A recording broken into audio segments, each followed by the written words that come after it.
below 2,000, baby. Eden Palms, Monterey Road, I'm a project baby. Eagles Drive, we was at Oak Grove, barely graduated. We got Tasha, Molly, Bodie, Corbett, they gon' have to hate us. What is going on, everybody? Welcome back to another episode of the New Media Podcast. I'm your host, Ya. As always, we hope you enjoyed the last episode because today is going to be an even better episode. I got the whole crew with me. Everybody's in the house today, and Week 17 just got wrapped up. So, of course, it's only right that we talk about it. But, of course, before we jump into Week 17, temperature check. How's everybody doing today? We got a lot to talk about. A lot to talk about, you know what I'm saying? And me and the Packers guy this week is crazy. So we got a lot to speak about, man. I can't lie, we do have a lot to unpack this week. It was a very, very interesting week of football, I gotta say. But of course, let's go ahead and jump right into it. The very first game that kicked off Week 17 of the NFL season, the Dallas Cowboys beat down the Tennessee Titans on the road, 27-13.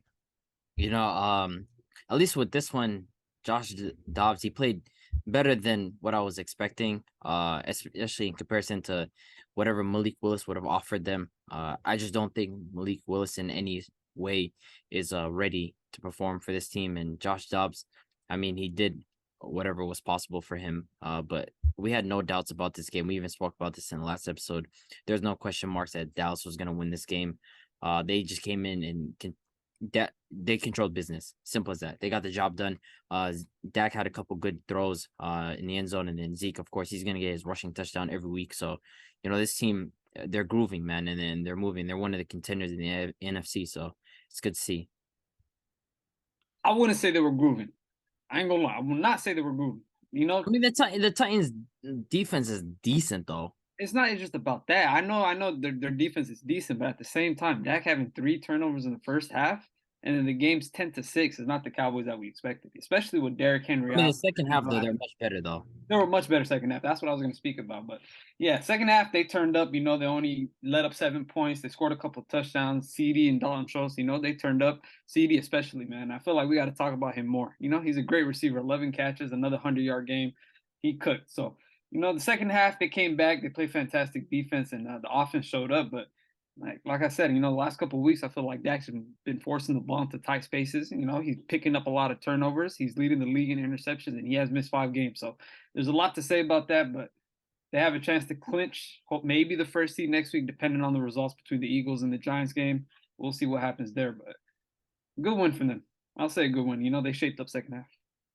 Nah, I gotta say, man, you're being a little bit too harsh on Dak. When it comes to these interceptions, yeah, he's throwing some dumb passes, but there was this one interception in the game where he threw it right in the chest of that tight end, and the tight end was just playing hot potato with it, and unfortunately, it ended up in the DB's hands. It happened that game. It happened in Jacksonville when they needed a win. So, you know, he's been unfortunate in those certain situations. But to speak about this game, man, like Abdi said, we had no doubts coming into this one. We knew the Cowboys, were going to come into this game and win. When I found out Malik Willis was going to get benched for Josh Dobbs, I had no clue what this Titans offense was going to look like. And regardless, even without Derrick Henry, you already knew what the outcome was going to be. And I got to piggyback off what Big H said about CeeDee Lamb, man. Early on in the season, we were questioning this guy a little bit due to the fact that he hasn't really had a 100-yard game, or any Cowboys receiver hasn't really had a 100-yard game. But man, 3 straight 100-yard games, over 120, 7 catches plus, and you know if you go all the way back to the beginning of the year, you know, he was doing a lot of his dirty work without Dak Prescott. Cooper Rush was under center. So now that him and Dak Prescott are starting to click and their chemistry is starting to grow with each and every game, you're starting to see it each and every week, man. 11 catches, 100 yards in this game. So I feel like we'll be speaking a lot more about CeeDee Lamb differently moving forward from the rest of the season and even going into next year, whether or not he's top 6 or a top 7 receiver. But overall, man, there's not much to say about this game. Dallas Cowboys came in here and took care of business, and rightfully so. They're sitting here at 12-4 with a chance to win their division next week. But we'll go ahead and move on to our next game. The Atlanta Falcons beat the Arizona Cardinals 20-19 on a walk-off field goal by Younghoe Koo. First off, it's my guy Young Wei Koo. That's his name. Got some respect on my guy's name. But to speak about this game, this was one of those games I think coming in, we were like, this was going to be a coin toss. This was going to be this is going to be a game that's pretty close. Not me. I was going. I was never picking Arizona, regardless of the situation. I mean, yeah, but of course, like that's just the bias in you. We're talking about just from a neutral standpoint, this was going to be a relatively close game for the most part. I mean, James Conner, he got involved on the ground and in the air. This wide receiver, Trey McBride, never heard of him before today. He had 78 yards and a touchdown. But on the other hand, Desmond Ridder, I mean, it's not like he wowed us with a huge game, but he was pretty efficient, 19 of 26. And then, of course, you know, this team on the ground, they've just been killing it, and they keep going back to that. Their running back, Tyler Algier, right? 83 yards and a touchdown. And then Cordell Patterson, who we kind of spoke about before, we felt like he's been less and less involved. He got involved both on the ground and in the air. So, you know, they got the job done. This Atlanta team has a lot of room to grow. I feel like next year they're going to be much, much better. They definitely, I don't know what the consensus is on Desmond Ridder. If they're fully convinced on him yet, we're going to have to just wait and see. But I like where this team is headed. So it's a good one for them. Yeah, man. We spoke about Algier, the run game, and everything last week. I mainly picked him just because of that. You know, Desmond Ridder did have a good performance last week. Feel like this week he was not too bad. You know, 19 for 26, 196 yards.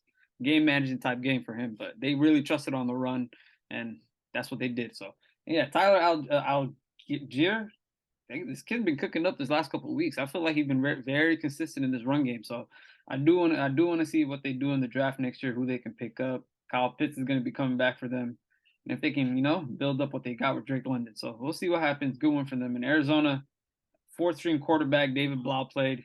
He had an okay game. You know, 222 yards and a touchdown. James Conner, these last couple of weeks, he's been showing up as well. But same story with Arizona, man. They really can't close games out. Injuries are piling up for them, and then they're sitting at 4-12. So they're gonna have a good draft pick. Go back to the board and cook something up, man. We'll see what happens. Yeah, I'm not gonna lie. There's not much to say about this game. Didn't necessarily watch too much of it. If you were to sit here and tell me David Blau or Trace McSorley was under center, I wouldn't be able to tell you which one is which. So looking at the stat sheet, David Blau got the start, did decent for himself, but not going to say too much. The Falcons came in here, did what they're supposed to do. In terms of their future, I feel like they should have not let go of Calvin Ridley. I feel like you moved on from Julio Jones and you drafted a guy like him. He's an insane talent. And you didn't even sell him for a high price. You gave him to the Jacksonville Jaguars to a penny on the dollar. So, the Atlanta Falcons, they'll go into the offseason, rebuild, and try to make this team better. And I think Desmond Ridder is probably going to be the starter moving forward to going into next year. So overall, good one for them. But we'll go ahead and move on to the next game. The Detroit Lions beat down the Chicago Bears 41-10. This game early on was kind of close. In the early portion of this game, well, I believe it was like 10-14, and then at least 10-7. And then as soon as Detroit scored that second touchdown, they did not look back at all. They just kept going on and on and on. Jared Goff had another one of those games. I mean, this season, I have to give him credit. He's been playing great for them all year long. I mean, we called him a stop quarterback. He was going to be someone there to fill in the gaps for them. But at the same time, I do feel like Detroit's going to end up getting fooled by Jared Goff. I feel like they're going to end up thinking that this is their quarterback that they're going to stick with. Something tells me that they believe in Jared Goff a lot, especially evidenced by his play this season. But we're going to have to wait and see on that. For this game, I mean, they just beat them down. DeAndre Swift had one of his bigger games of the season. And, coming into this year, we said DeAndre Swift was just going to break out and have a huge year. And, injuries have held him back and inconsistent play at times. But, he had a very good game. And Justin Fields, on the other hand, I mean, he didn't have his best passing day. I can tell you that. It's like 7 of 21, 75 passing yards. Of course, Justin Fields is going to get it done on the ground, though. 135 rushing yards. Just one of those Justin Fields games. But yeah, I mean, there's not much to say about the Bears, man. They're looking forward to next year to try to build this team, get better offensive line, maybe better weapons on the outside for this guy, Justin Fields. But, the Lions, man, I'm scared of that matchup next week, man. They're a little bit more scary than this team that we just beat this week that we'll talk about later on. But we need that. We need Detroit to pull through, baby. Yeah, it's a good win for them. Man, the funny thing is, this guy, Justin Fields, had 100 rush yards in the first quarter. At the end of the game with only 100 yards after that. Like 3 quarters straight, he had a combined 100 yards total. Yeah. I don't know what Detroit did. They went into that second quarter and they just woke up, man. And 265 rush yards is crazy, Like Jamal Williams, DeAndre Swift, even Jameson Williams got touches in the backfield. And Jared Goff had one of the best games, 299 yards, 3 touchdowns, consistent, clean pocket, and everybody got a touch on that receiver field as well. So they played great. They're fighting for that playoff spot. And big week this week, man. I got my Detroit jersey on, so let's go. Oh, Yeah, I mean, shit. I thought this game had a little bit of potential to be a little bit of a shootout, and it was looking like it in the first quarter, ending 10-7. But the Detroit Lions just hit the gas and they went crazy. Jamal Williams was successful on the ground, and Jared Goff was successful in the air. Overall, the Lions they're playing with a lot more heart. They know what's at stake each and every week, and now we are finishing up week 17 of the NFL season, going into week 18, and they have a chance to make the big dance, and that's the postseason, which is next week against the Green Bay Packers. So, I feel like there's they have the worst odds between Packers and Seattle though. Who, the Lions? Yeah, Yeah, because they have need the you. two They need guys, you and to then lose, they need and us. they need to beat us. Yeah, so it's tough for them. And the Even thing if is, they though, the do NFL lose- scheduling like might throw them off because I seen Seattle fans on Twitter. They were complaining that the NFL flexed our game to Sunday night. So, like, imagine they find out before the game that you guys like won. Like, what's there to play for? You know, Oh yeah, what? Oh like no, they should have like I made gotta it call like the same Goodell. No, time. I gotta call Goodell. I gotta call I Goodell. ain't complaining, but they should have made Nah. it at the same They time. should have made it at the same time, bro. Because it's like they're coming into that game and it's like, if Seattle wins, why we trying? Yeah, But at the same time, it's still a division game and it's fucking Yeah. Packers. I hope they come with that mindset. no, yeah, And end the season strong, you know. no. I hope they find out before. Nah, Dan Campbell like me, you know what I'm saying? We end the season strong. It don't matter if we make playoffs or not, bro. Come on now. Hey man, Coming in to end the Packers' hope. it's hard to beat the NFL scripting nowadays, man. But the Detroit Lions, man, they were the more hungry team in this one, and they got the job done. They this beatdown was insane, 41-10. And the Bears, they have the largest amount of cap space going into this offseason, so they know what they need to do for Justin Fields. So with that being said, we'll go ahead and move on to the next game. The Kansas City Chiefs win again in another close battle with the Denver Broncos, 27-24. I don't know what it is about like the Broncos when they played the Kansas City Chiefs this year, but like they keep games close. And especially after that interception, I felt like the Broncos could actually make a push because they got a touchdown and everything, and then Mahomes just I don't know what it is. It's like a flip, just like that. He just turns on a switch and he just starts cooking. And then he had the touchdowns to Jared McKinnon and then Travis Kelce, and just throughout the game, like it does kind of bother me how they've been in a bit of a comeback mode against some teams as of recently, like the Texans game and then this game. Like it feels like they've been way too many close matchups, and Andy Reid complained about wanting to like just thoroughly win a game comfortably, or like at least winning a game with some margins. But overall, another good win, and it feels like it's done for Mahomes. He's wrapped up the MVP, especially Jalen Hurts being injured the last 2 weeks, and of course Joe Burrows was still there, but it was always really between Mahomes and Jalen Hurts, and it seems like Mahomes has wrapped it up, so it's a good win for them. Yeah, I feel like they just every time they play the Broncos, I mean, they did start off hot against them last time they played, but this time it was just a sluggish start. The Broncos got a lead, after that interception too. They scored a touchdown immediately, and after that, Chiefs actually came back. So the second half they turned up. Mahomes turned up. That guy, like Abdi said, there's a switch that just clicks on, and him playing behind against the Broncos was nothing for him. 388 yards, 3 touchdowns. The interception was retarded though. I ain't gonna lie. In the end zone, that was a dumb interception. I was like, "What are you doing?" Yeah, At least run it in. Like he had space to run it in. He just forced the throw.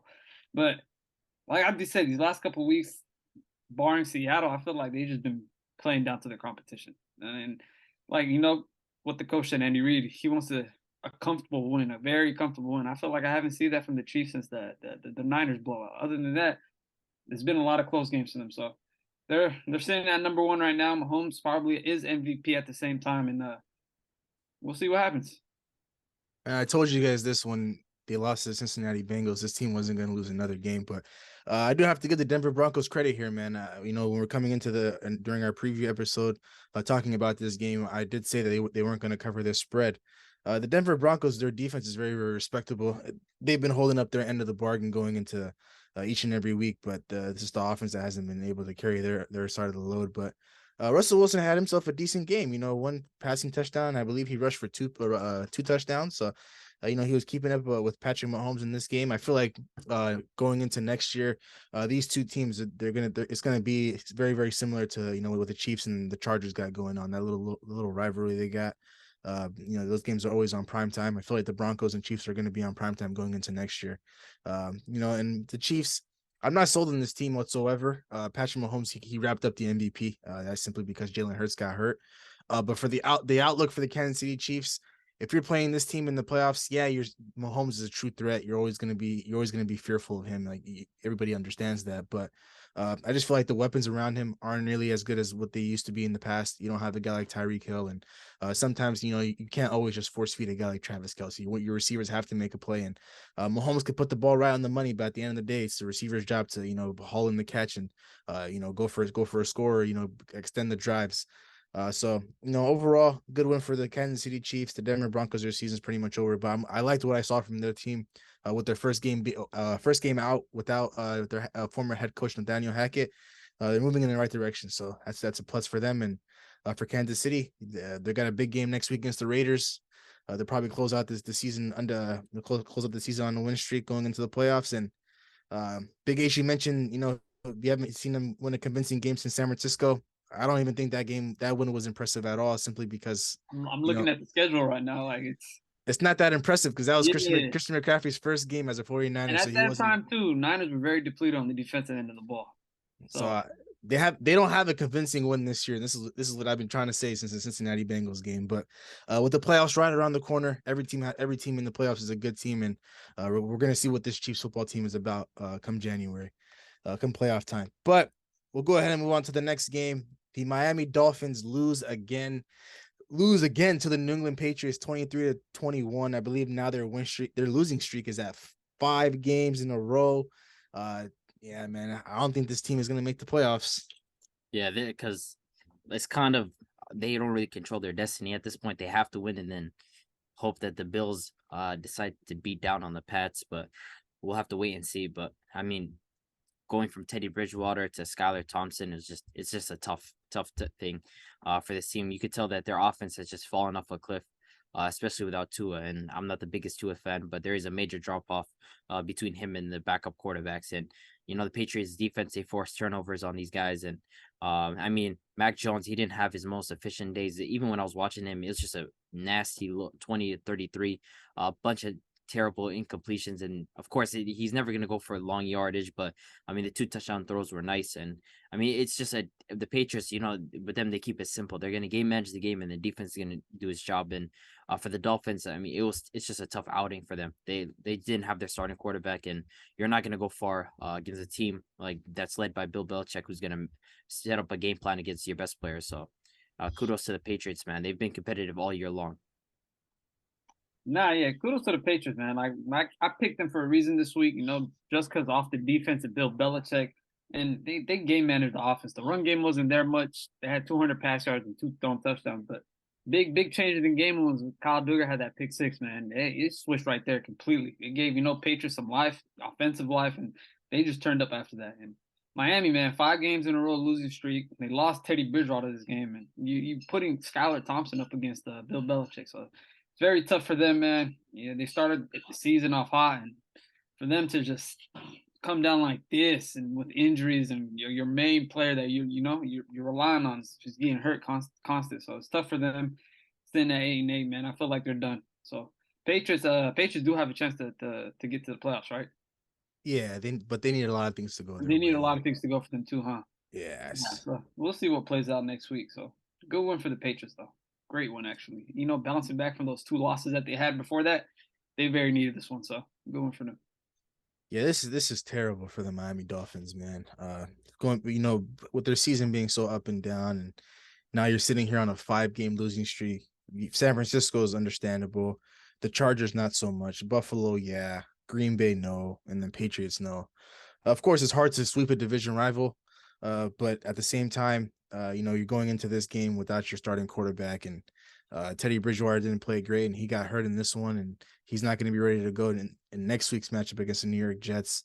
It's just tough, but I got to give credit to the Patriots for this entire season. I thought they were going to be pretty much trash, and this was going to be Bill Belichick's last year in New England, but it's not looking like it, man. I think he's going to be coming back for another year for sure, with the way the season has gone, and probably rebuild this team from through the draft and a little bit through free agency. And but to speak about this game, The game completely changed, like Big H said, when that pick six happened. Gave the Patriots life, and that's exactly what they needed. They didn't look back after that. So, good win for the Patriots. They got the Bills next week, I believe, and the Miami Dolphins have the New York Jets. Of course, a lot of playoff implications on the line in both those games. Both teams need to find a way. Both teams got to. One team got to win. One team got to lose. We just don't know who it'll be yet. But overall, good win for the New England Patriots. We'll go ahead and move on to the next game. The New York Giants beat down on the Indianapolis Colts and clinch a playoff spot. Since that famous, what was it, that boat picture with Odell Beckham and Victor Yeah, Cruz? the boat crew. Yeah, since then, they beat down the Colts 38-10. Daniel Jones walked off the field with a standing ovation from the crowd. It felt like he was the man yesterday. And Daniel Jones had a monster game.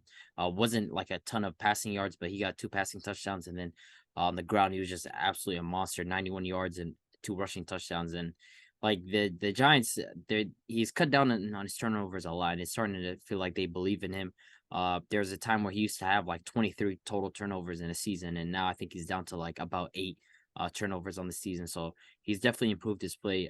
He's trusted the process, and he's doing exactly what the coaches needed him to do. On the other side, I mean, the Colts, like, there's not much to speak about this team. Like, they had Nick Foles out there, and then they switched it to Sam Ellinger. Like, they don't got anything going on for them.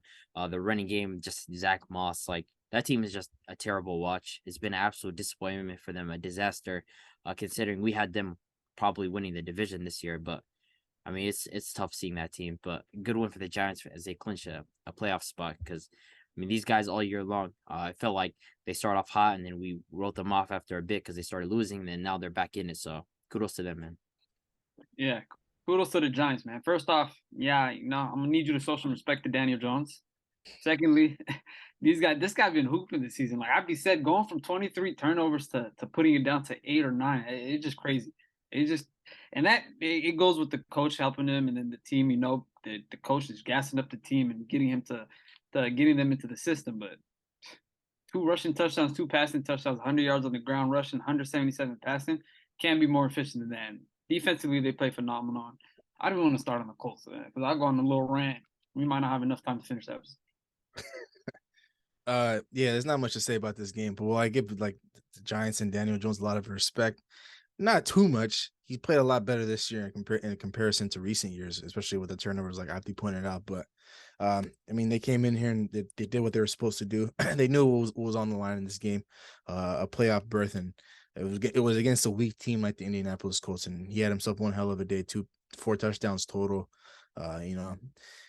Do I see this team having much success come playoff time? I don't know, man. We might have to potentially match up with this team again, so I don't want to sit here and jinx it, but overall, it was a good one for the New York Giants. It's looking like Daniel Jones and Saquon Barkley are going to be the quarterback and the running back in this team for this franchise moving forward, going into this offseason.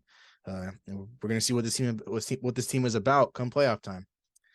With that being said, we'll go ahead and move on to the next game. The New Orleans Saints upset the Philadelphia Eagles on the road, 20-10. This one was a tough first half, especially for Gardner Minshew.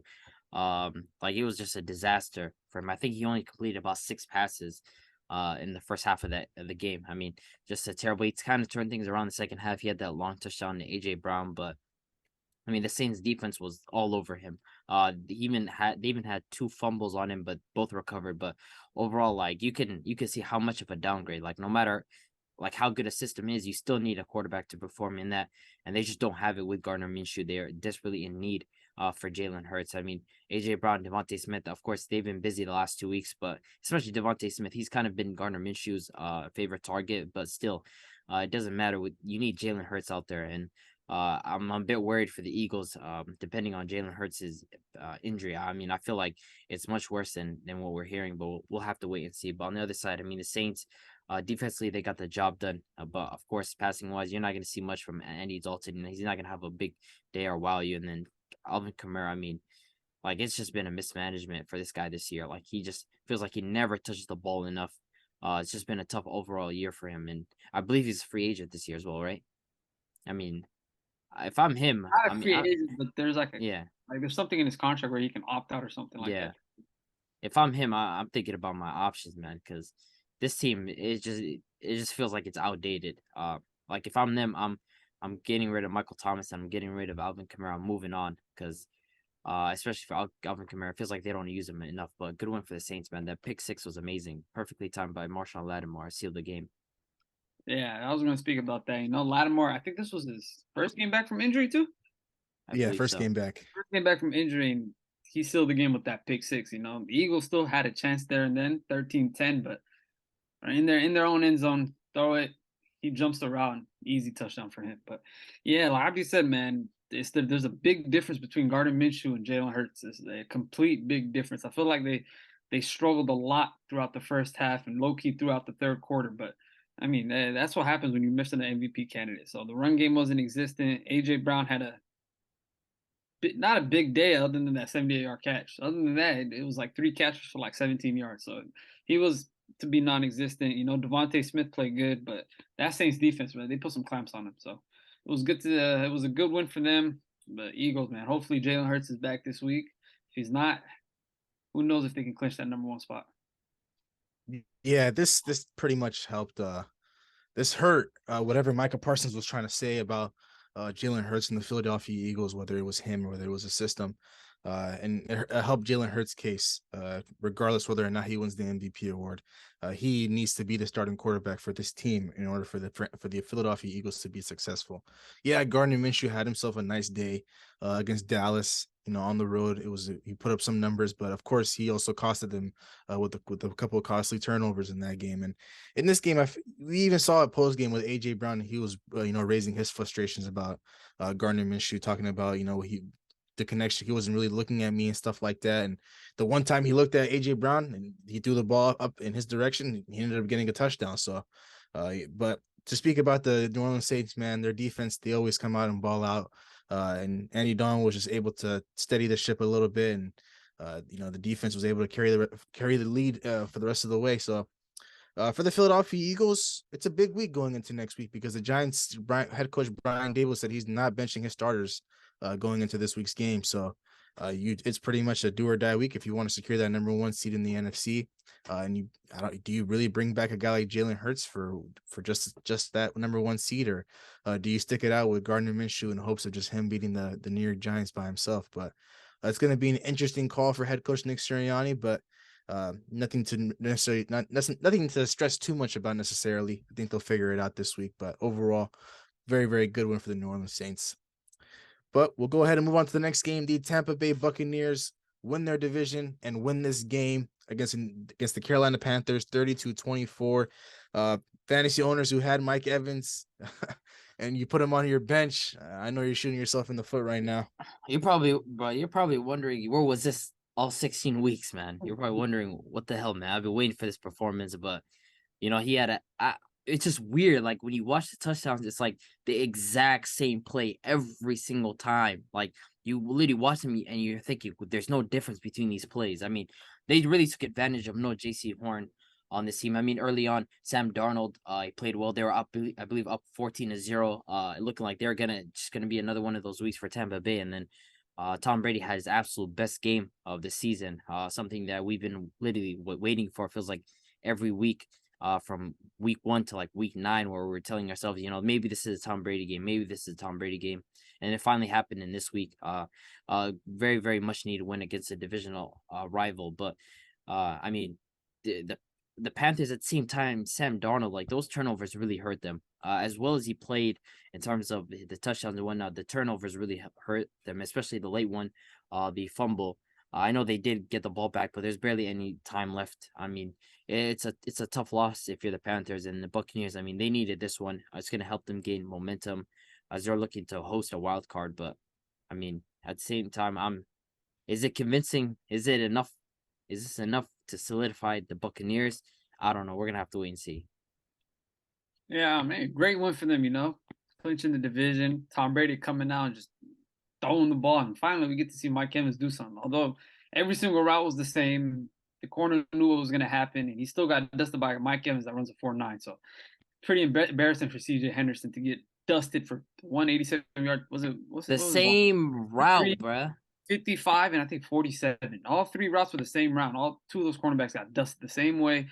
Everything. So it's embarrassing for them to do that, to let that happen.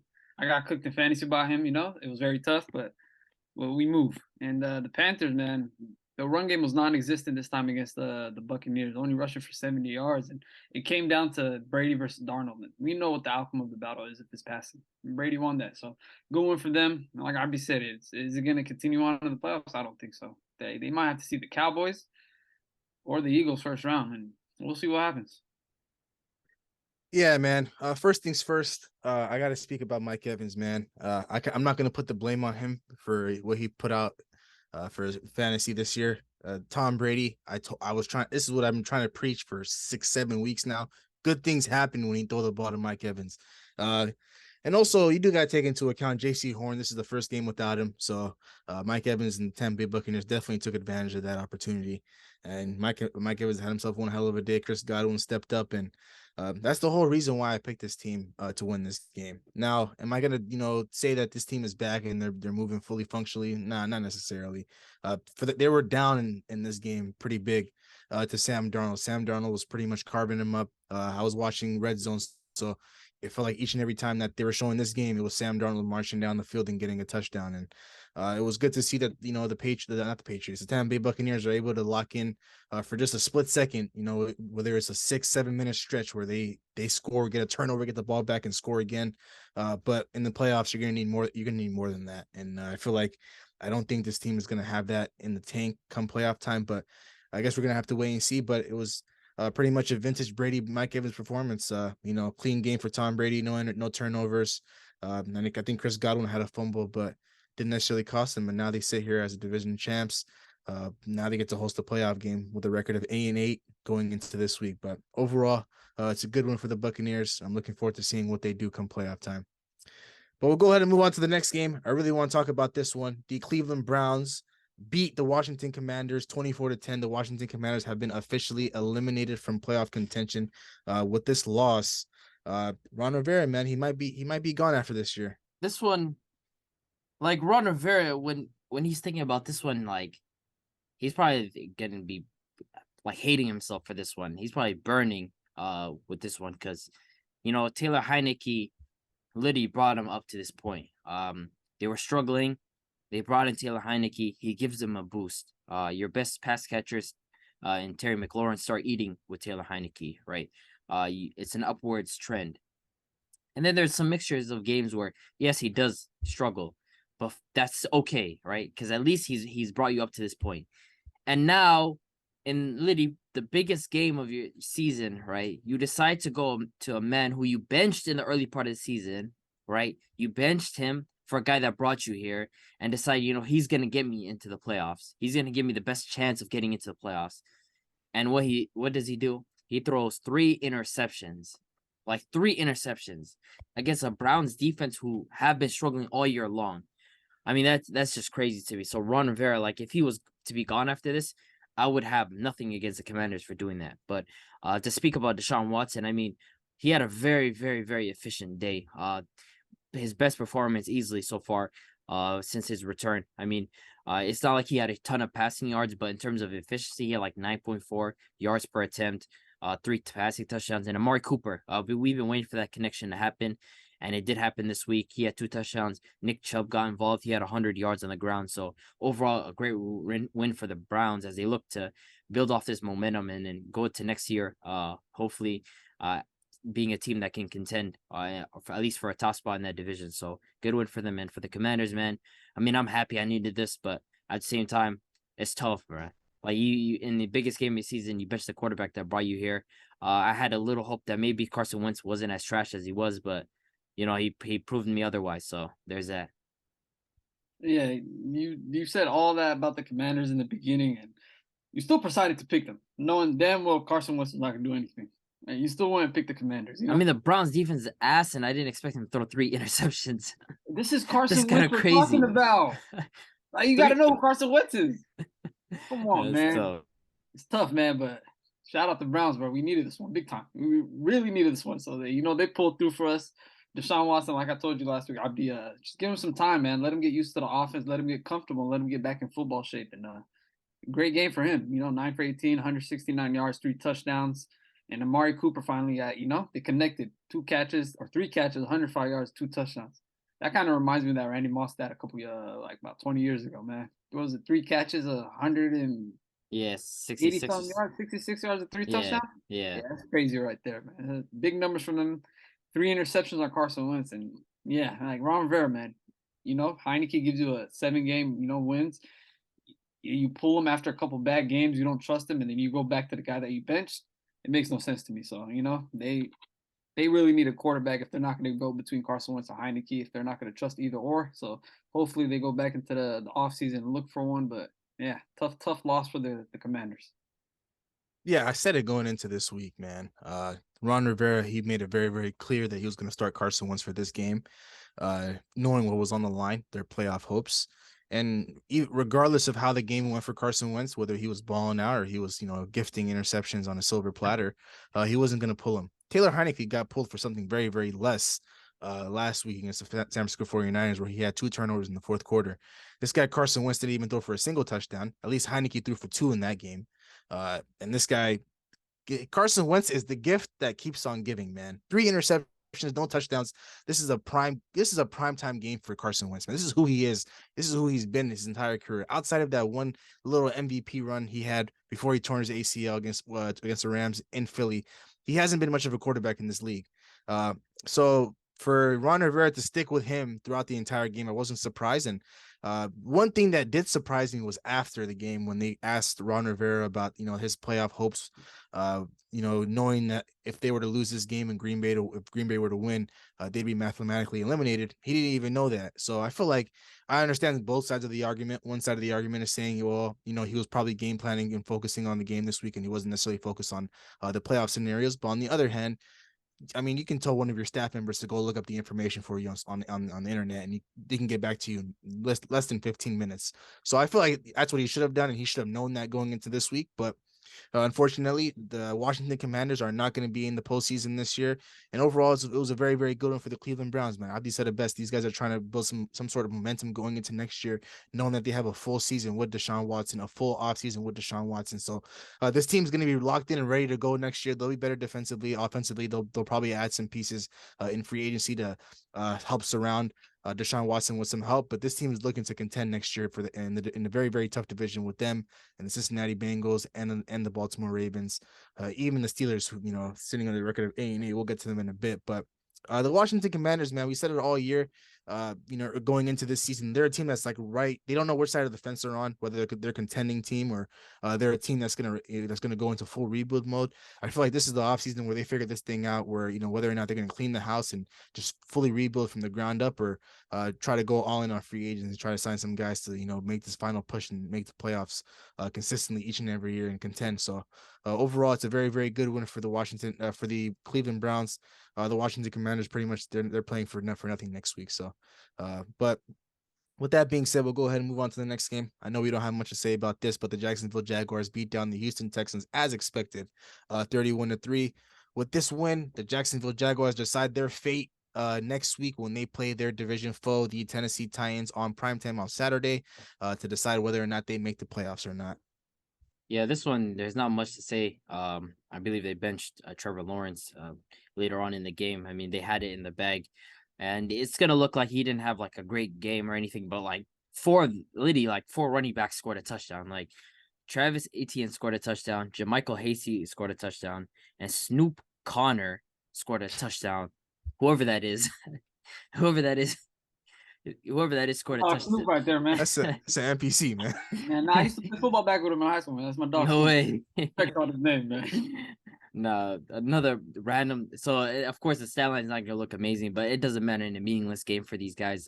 They knew they had it in the bag. The second they got onto this field, and the Texans, they're not looking to win much. Of course, they're looking to rebuild. And the Jaguars, man, I'm excited for next week, man. That's the game where I'm really looking forward for Trevor Lawrence to announce his name, man. Like all season long, since week 9, he's been playing great, but that's the game where everybody's going to look forward towards and see what is Trevor Lawrence about? What is he going to be in this big game? So I can't wait and see. Yeah, really not much to say about this game, Jaguars, they cooked up first half. They benched their starters after the first half. I think it was Lawrence played only one drive and everybody else was benched. He scored on that drive and then they benched him. So for them, they're cooking up. They're in stride. And then they got a big matchup Saturday night against the Titans, which I do expect them to come out and win, but who knows what Derrick Henry could do, you know? That guy could pull some magic. He could pull some magic, but very excited about next week for Trevor Lawrence and Texans, man. We know the deal. Get that first pick, rebuild, and that's what they're doing. So good one for them. You guys said it all, man. I'm not going to say another word about this game, but overall, good one for Jacksonville. We'll all be watching next week when they play the Tennessee Titans for a playoff spot. That's Trevor Lawrence's opportunity to, make a name for himself. So we'll be watching for sure. But I think it's time that we talk about the supposed America's game of the week, which I thought it was going to be America's game of the week. The Green Bay Packers beat down my Minnesota Vikings 41-17. Yeah. I don't got much to say. This one, oh my God. Last week when we're about to play the Dolphins, I was told, Tua and them are going to take care of business. They're going to end our playoff hopes. They have Jalen Waddle and Tyreek Hill. That doesn't happen, right? Coming into this week, all I hear is, it's great that a division rival is going to end our playoff hopes and we're going to put you away and we're going to make sure week one is literally going to happen again, right? Anything but that happened, right? Kirk Cousins absolutely demolished in this game. I had nothing going for him at all. Nothing at all. Justin Jefferson, who I have a ton of respect for, and I believe is a top 2 wide receiver in this league, erased. Jair Alexander did a gritty on him. He did his dance on him. Disrespectful as it gets. I mean, he called his week one a fluke. That's big words to say in a matchup like this. JJ deactivates all his socials. He goes ghost mode. It seems like this guy's everybody's talking about he's gonna go maybe for 200 yards, try to catch up to Calvin Johnson's record. Anything but that happens. It does not happen in this game. Jair Alexander absolutely eliminates him. I mean, our defense played lights out in this game. In the first half, especially our offense was kind of struggling to move the ball, but it didn't matter because our defense got the job done. And my favorite kick returner, Keyshawn Nixon, man.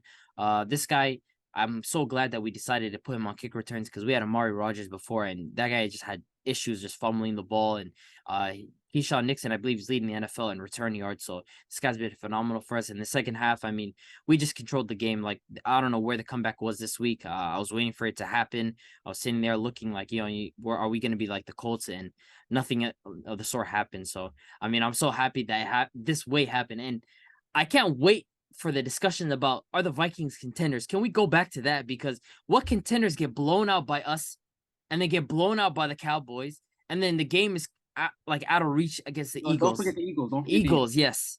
And if the Colts had any shame, the same thing would have happened. Like I mean, they won 11 games. They won 11 games by less than 3 points. Don't forget that too. Like, what kind of contenders have a negative point differential, man? Like, I just don't get it. Is that a contender? It doesn't make any sense. The Packers' defense has been terrible all season long. That's literally, like, our defense has been terrible. Joe Barry makes one adjustment, puts Jair on JJ, and, like, done. The rest of the team is gone. I mean, I've said my piece, but, man, this one was exciting for us. Next week, we got the Lions, man, and, Big H is looking forward to us losing. I'm looking forward to us winning, so we're going to have to wait and see. But, man, the Vikings, frauds. It's going to be a nice week next week, man. I can't wait, man. Can't wait, but, man, there's a lot to unpack here for me, man. I just feel like the energy Green Bay was coming into this game was just – they wanted this way more than the Vikings. Like, Jair was already talking about it was a fluke game he had on me week one. We here, we ready to play. Rodgers in the back just dancing, relaxed. They came in with the vibes, bro. They stormed in and just dominated from start to finish. Vikings had a chance early on in the game. Where they got was it a fumble? They got the ball to on the 1 yard line? A blocked punt. A block punt. And they had the chance to score, but stuff, and they take their 3. And then I think that's when the kick return happened, right? Yep. After that, I feel like the Vikings just lost it. They didn't do anything. It was just punt, and then Green Bay, turned 3 and out, pick 6. Right back at it. Green Bay's up 14-3 in this energy. JJ, not JJ, but Jair's doing the gritty. They're only up 7-3. He's dancing on JJ. It's like, how you dancing on a guy first quarter 7-3? Like, coming into that game, that type of confidence. I'll be scared of a type of person like that. Like, hey, he's this confident early on in this game, and it showed, man. Throughout the whole game, he was in JJ's head. Even after they got the tip pass pick, he was pushing JJ in the back, and I feel like the NFL missed the JJ hit the ref with his You helmet. saw that, right? I feel like the NFL missed on him right there. Like, come on, JJ He almost killed that ref if you wanted Jair to. was in his head. Like at that point, Jair was in his head. Like how you Yeah. take off your helmet and not know where the ref's at, and you just hit him like that. So to see that happen, man, it was just crazy. And then Kirk, you can say Meltdown. three offensive old linemen were gone, but a couple of those picks he had a clean pocket. One of them did get tipped, but the one I'm really worried about was the one where he just got strip sack fumbled. That one, the pocket was perfect for him. He could have moved. He just stood in there 6 seconds, 5 seconds. He was in there for 5 seconds, just standing. No movement. Strip sacked. And then that's the game for you right there. So, man, I feel like the Vikings, they came into this week with no attitude, no aggression, nothing. You feel me? Like, you can't be going into weeks like that, coming in soft, letting other teams talk, Like, Jair talking 5-6 days before the game. Like, if I'm JJ, I'm coming the next day, I'll meet him. Like, I dropped 200 on that kid. What he talking about? He ain't, you know what I'm saying? So, big win for the Packers. And I always had these questions about the Vikings defense and, their demeanor and how they play and how they, come into games sometimes. And it showed this week. So I'm going to keep it pushing. It's even more hilarious because it's not like our offense was crazy or anything. It's like Rodgers had a touchdown, A.J. Dillon had a touchdown, and Rodgers had a rushing touchdown. So it's not like Rodgers threw 160 yards. Yeah, it wasn't like a crazy offensive outing. Like the defense literally took these guys away, and the Vikings offense is supposed to be the strong point. So I mean that's all I'm saying. We know their defense. Their defense is really not it like that. So for them, they even 160 yards from Aaron Rodgers, and they lose like this. That's tough. So Vikings, man, a lot of questions. Shout out Aaron Jones. Shout out Aaron Jones, man. Aaron Jones, 100 rushing yards as well. Aaron Jones, I just gotta say, 13 touches, 13 carries, 111 rush yards. That's my guy, man. Crazy. But I'm gonna leave the floor for y'all, man. You look like thank you. I'm patiently waiting for my turn to speak. I'm waiting to speak about this game all day yesterday and all day today. But I'm gonna go ahead and start off with, I feel like personally, in my opinion, the Green Bay Packers did absolutely nothing that earned them this win. To be honest, it was pretty much everything that could have possibly went wrong for my Minnesota Vikings in that game went wrong. And it starts all the way back to, like you guys mentioned, like we mentioned, Big H, where we start off with the ball, we get a 3-and-out. The Packers played great defense on that drive, but then they get the ball, we force them to a 3-and-out. We end up getting a block punt, and we get a block punt, and we recover at the 1-yard line. We don't get 7 on that play. We walk away with 3. And I'm not too mad about it. I'm a bit upset, but not necessarily angry about it, because at the end of the day, things are looking good for us. We missed the opportunity to get a touchdown, but we got some points on the board. Next thing you know, my TV turns off for about 10 seconds, and I swear to God, next thing you know, I get a notification on my phone. Nixon goes for a 106-yard kickoff return.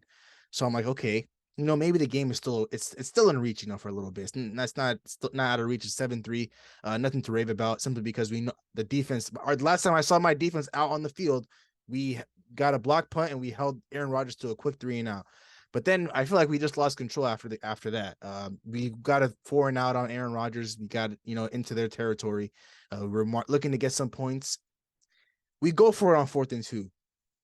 I understand that the idea behind that. Yeah, you want to extend the drive and get a touchdown, but at the same time, if you're gonna throw an interception, that's one thing. But to throw a pick 6 in that position, that's a completely other thing, and that's like a huge momentum shifter in a game like that. And I feel like after that pick 6, that's when we completely lost the game. And I'll give credit to the Green Bay Packers defense. They came out with a lot more energy than I expected. We just didn't match their energy. They're flying all over the place, taking away Justin Jefferson. Do I believe it was all completely Jair Alexander? No, I don't. It was Jair Alexander had the freedom to roam all around the field to guard Justin Jefferson, but he also had the freedom to do whatever he wanted, whether or not he was going to actually stick him one-on-one and contain him, or he was just going to, try to push him off his line and throw him off a little bit, knowing that he has some safety over the top.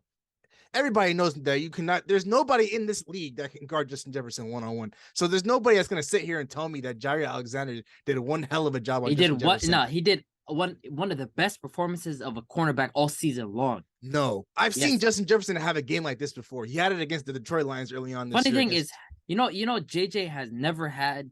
Actually, JJ's been held to 0 catches twice in his career in the first half. You know who that's by? It's by this guy. It's by Jair Alexander. He's held him to 0 catches twice in his career in the first half.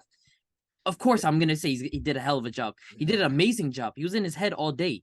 It was a good execution from Joe Barry's game plan. You guys executed his game plan to a T. I got to give you guys credit there, where you know, safety over the top. Jair has the freedom to do whatever he wants, and unfortunately, we weren't able to get away with that.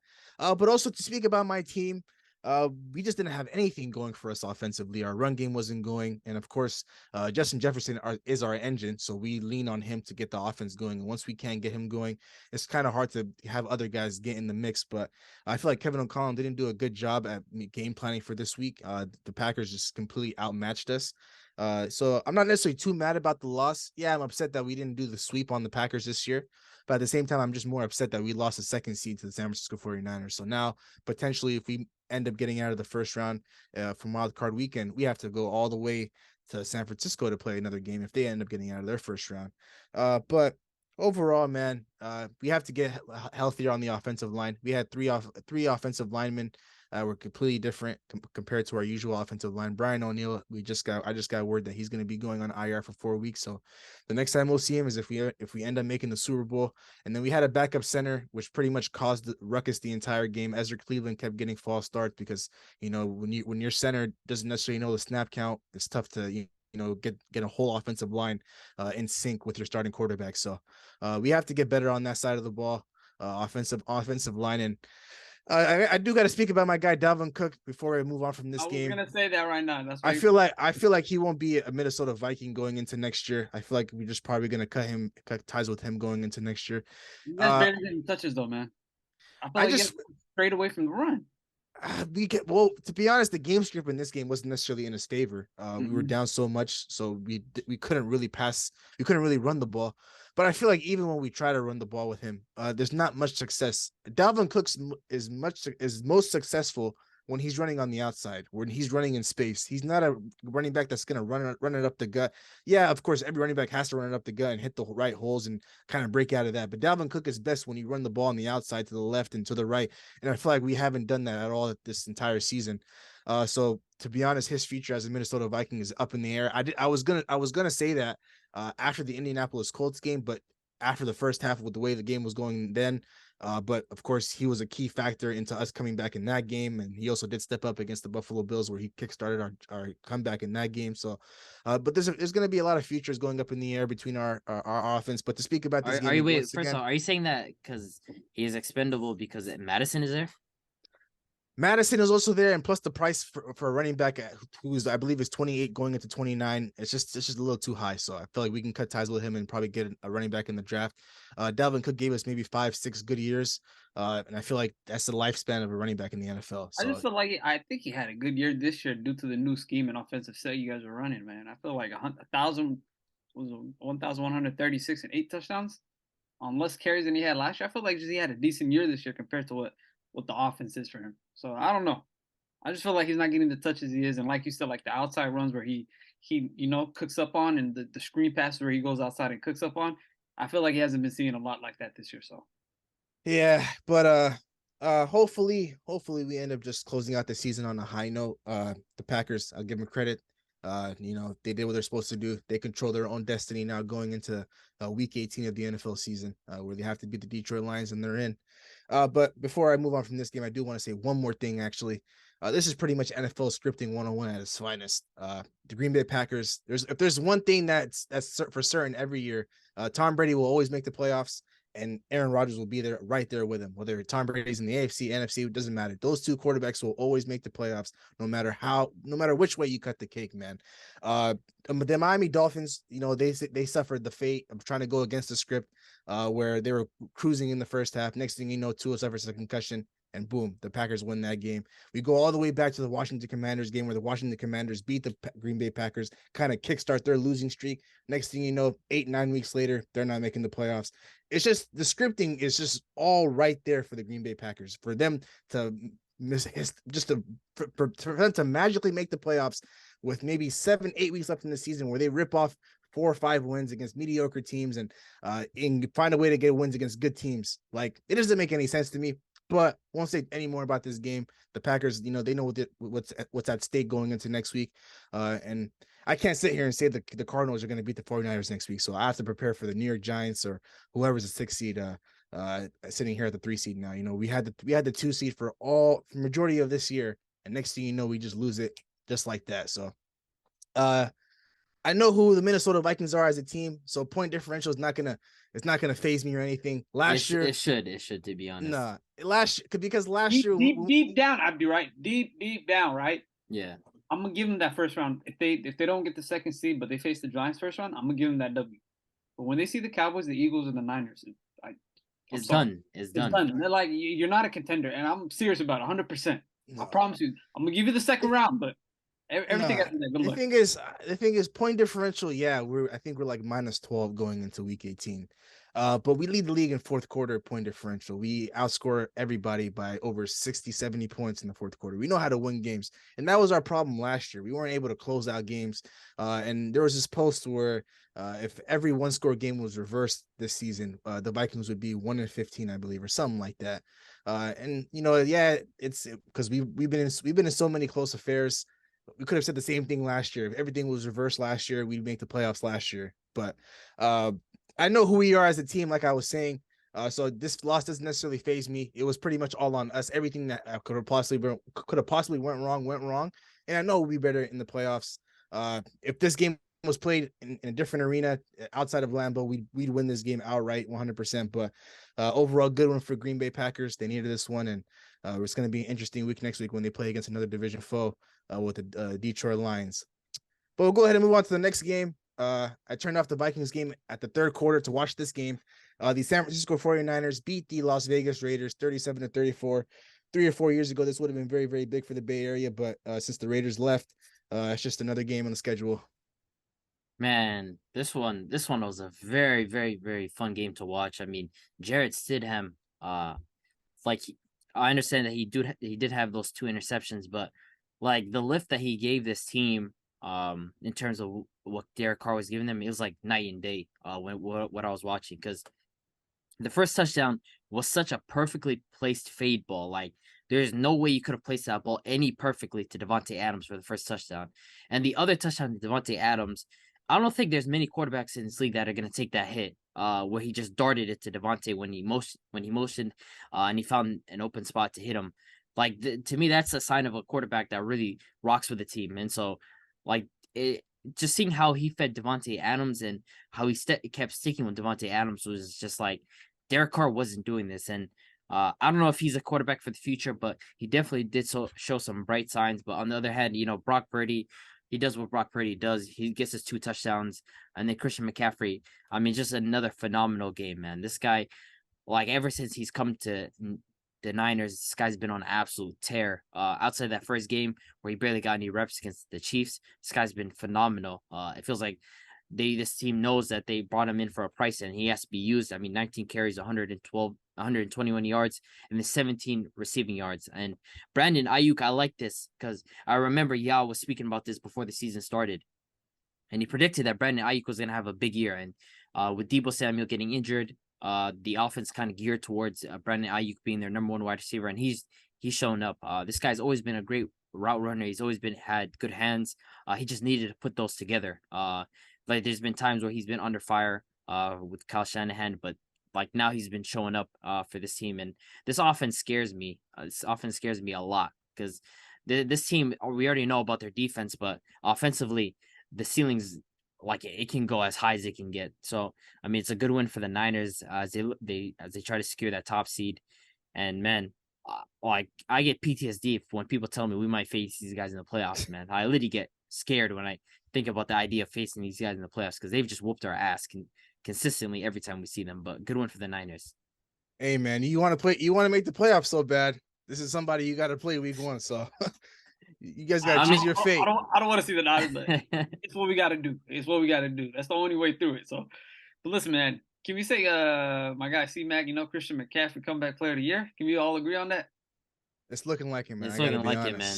I think we got to all agree on that, man. I feel like, man, ever since he came to the Niners, it's just turned up. He went to another gear, especially with that type of offense that he has. And he's back in his backyard and the team he's balling with, it's crazy, So, great win for the Niners, man. And I just want to talk about the Raiders. We know what the Niners are going to produce, but the Raiders, man, Jarrett Stidham, fantastic game, especially against one of the best defenses in the NFL. Coming in, playing your first week, you haven't played since preseason, and you have this type of game, 23 for 34, 370 yards, 3 touchdowns, and 2 interceptions.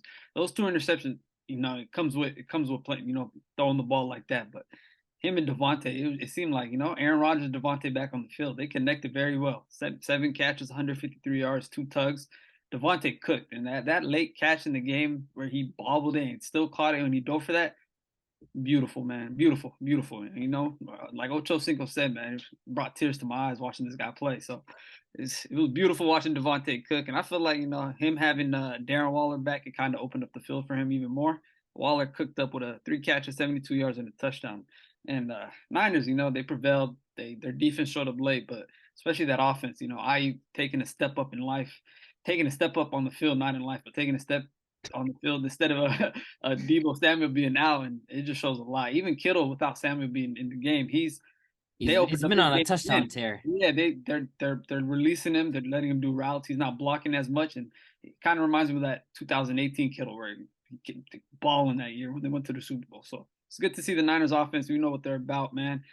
Defense been looking slippery these last couple of games. I do want to see them get back to what their stops and stuff, turnovers and clamping teams, but they're sitting in a great position right now. It's the 2 seed, and they can be 1 seed next week, man, depending on what happens with the Eagles.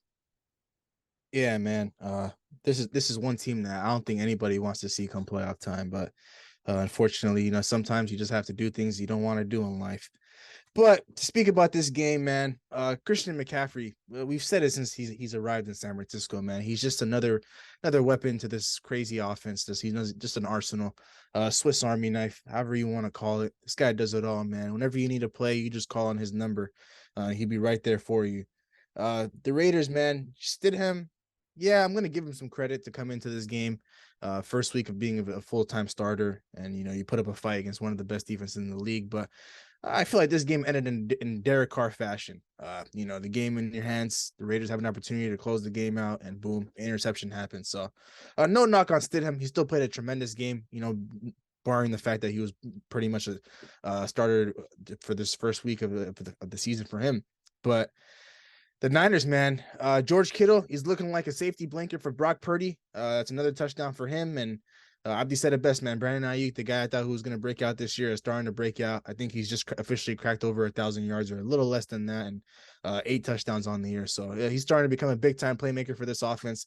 I thought it was just going to be with Trey Lance under center, but with Jimmy Garoppolo, he did well. With Brock Purdy, he's doing well, and I'm sure he's going to continue that going into the postseason, man. This team is a deadly team. Nobody wants to see the San Francisco 49ers team come playoff time. Big H just have a very, very fair point.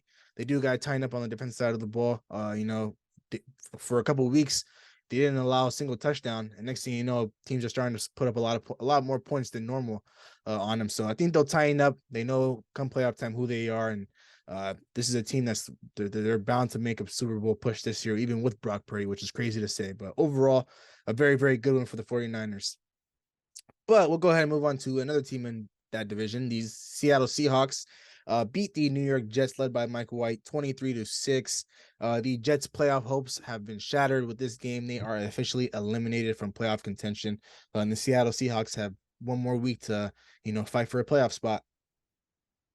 Yeah, I thought Mike White was really going to do something. I did. I'm not going to lie. Y'all really thought he was like the Tom Brady. He was coming in. He was going to cook up 400 yards, this and that. Embarrassing game from him, man. He came in 200 yards, 2 interceptions, I think a fumble. He looked like Zach Wilson out there. He was no difference than what Zach Wilson produced last week and the week before that. So, my team, it was very good to see Kenneth Walker come in and cook up on the run game. And this is what we really needed, Geno had a game manager game. Tyler Lockett only had 2 catches. DK had 1 catch. They didn't play phenomenal, but we got all 3 tight ends involved in the game. We cooked with the run game. Ended up, I think, 183 rush yards. And it was good to see that happen again. Last couple of weeks, the last couple of losses, actually, our run game hasn't been looking well. So it was good to see that. And then on the defensive side of the ball, all of our guys balled out. Darrell Taylor balled out. Tyreek Woolen balled out, led the team in tackles, had a fumble recovery. And it looked well for him. So I got him rookie defensive player of the year over the other guy that's on the other side, Sauce Gardner. But to speak about the Jets, man, season ending.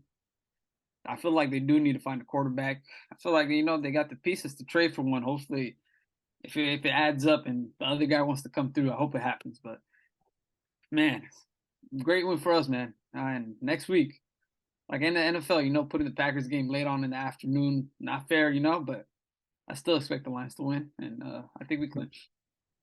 Yeah, to speak about this game, Mike White was pretty terrible overall. I mean, he was just flustered throughout this game. He didn't really connect well with his wide receivers. He struggled to move the ball. I mean, 2 interceptions and the fumble. Just overall, just a really bad game from him. And on the other side, Kenneth Walker, he had an absolute monster game, 133 yards rushing.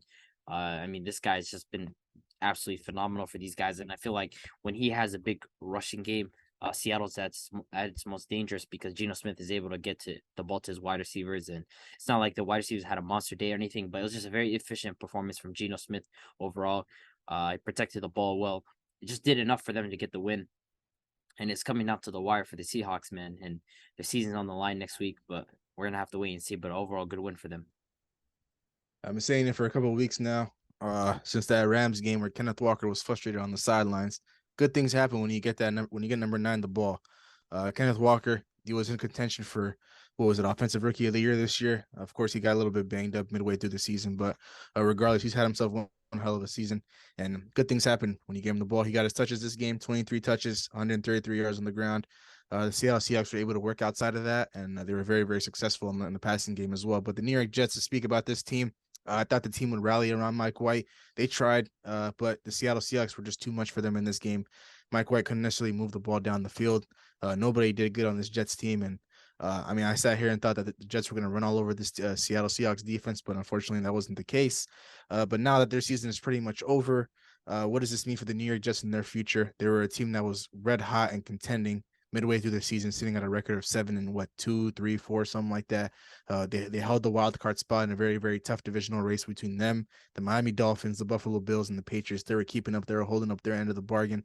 But now they're out of the playoff race, and they know they need a quarterback. Zach Wilson will not be the starting quarterback for them, and Mike White is just a bridge guy. So I think they'd probably bring in a guy like Jimmy Garoppolo.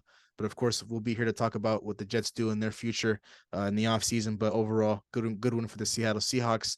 They need a little bit of luck to go their way this week. But at the end of the day, they control their fate. If they win a game and things go right, they have an opportunity to make the big dance in the postseason. So overall, good one for Seattle. I'll go ahead and move on to the next game.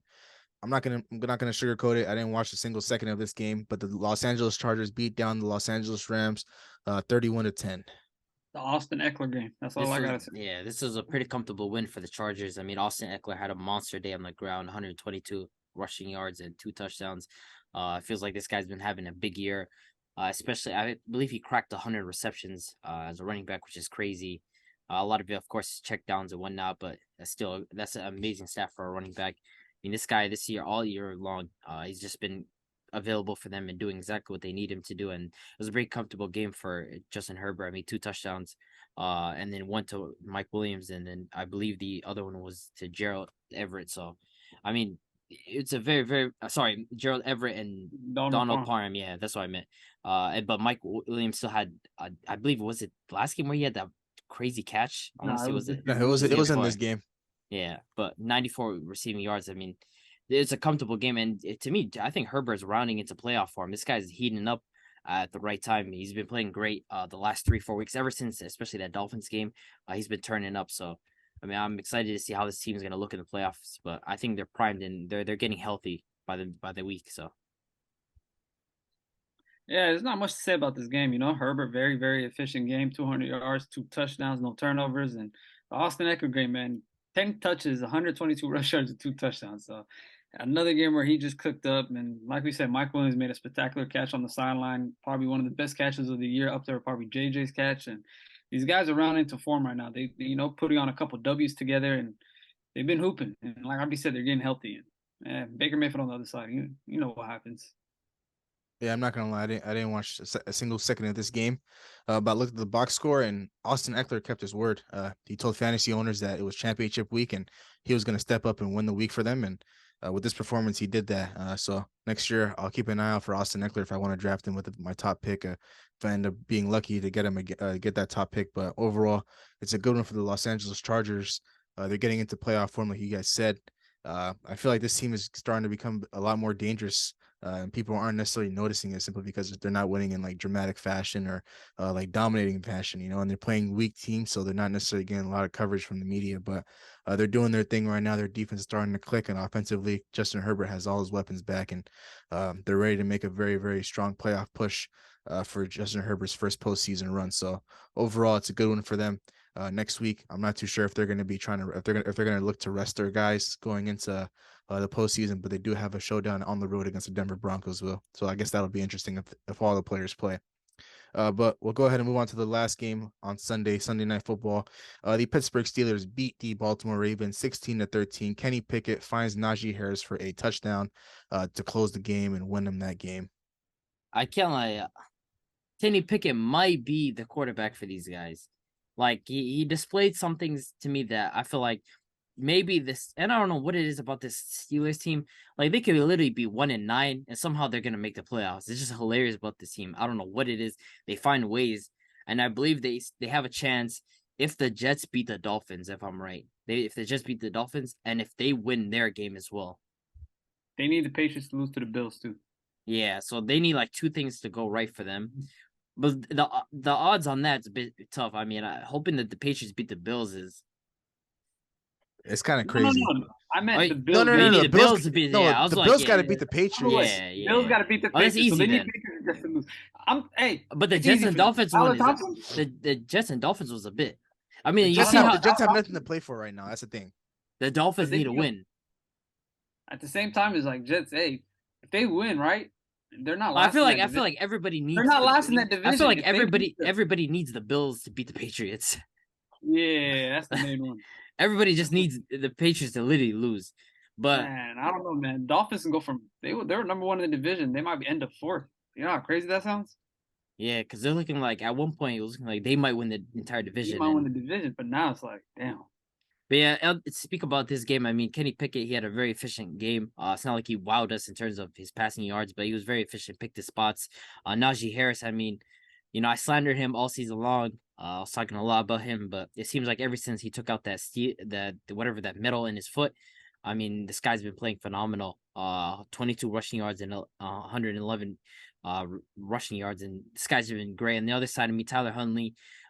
Whenever we speak about the Baltimore offense, we just know there's not going to be anything huge. At least we saw Mark Andrews sighting for once, so there's that. Mark Andrews is alive and well, guys.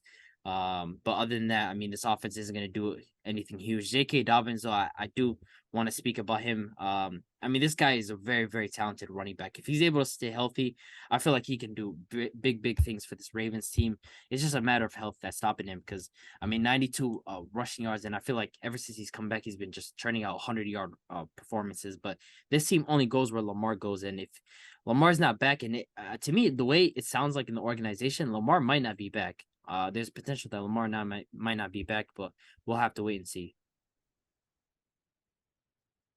Great win for the Steelers, man. These guys have been fighting these last 6 weeks, and they've been 5-1.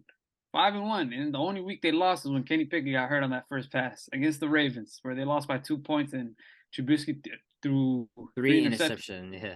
So, at this point, they could have been sitting at 9-7 right now, fighting, actually be comfortable in the playoff spot going into this last week. But, man, another game-winning drive by, Pickett, marched down the field, found Najee in the end zone, and they won, And Najee, again, you got to speak about him. The last, 6 to 7 weeks, this guy been fantastic. Just been hooping on the run game, been involved in the pass game, and he's been playing phenomenally well. And the defense, they came clutch. Minka had that last, game when he picked to end the day. And Ravens, like Abdi said, that offense goes as far as Lamar goes. And if Lamar's not playing, we know what to expect from Huntley. Yeah, to speak about this game, I won't necessarily say too much about the Steelers. I'll say this though: with T.J. Watt on the defensive side of the ball, they are a completely different team. This is like night and day. He's their engine on that side of the ball, and he gets them going. And I gotta give Kenny Pickett credit. Back-to-back weeks, game-winning drives on prime time. He's showing up and stepping up for this team, and these guys just play with a lot of heart. If they fight for their coach, they fight for each other.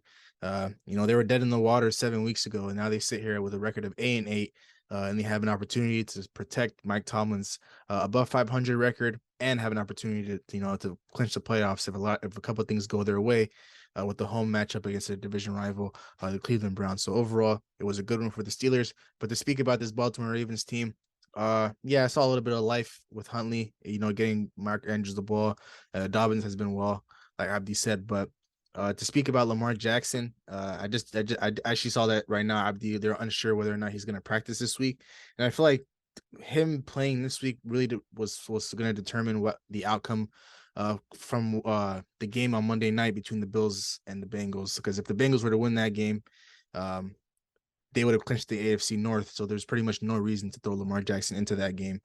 But now that game's undecided, and the NFL doesn't know what they're going to do with that game, I think Lamar Jackson might have to suit up in this matchup against the Bengals, which might just decide the AFC North. But I can see what the game plan is for the Ravens. They're trying to keep Lamar Jackson as healthy as possible going into the postseason. He gives them the best chance compared to any other guy on the roster. So they're just trying to protect their guy, and I respect it. But they really needed that game on Monday night to be played, but unfortunately, we'll get to that in a bit.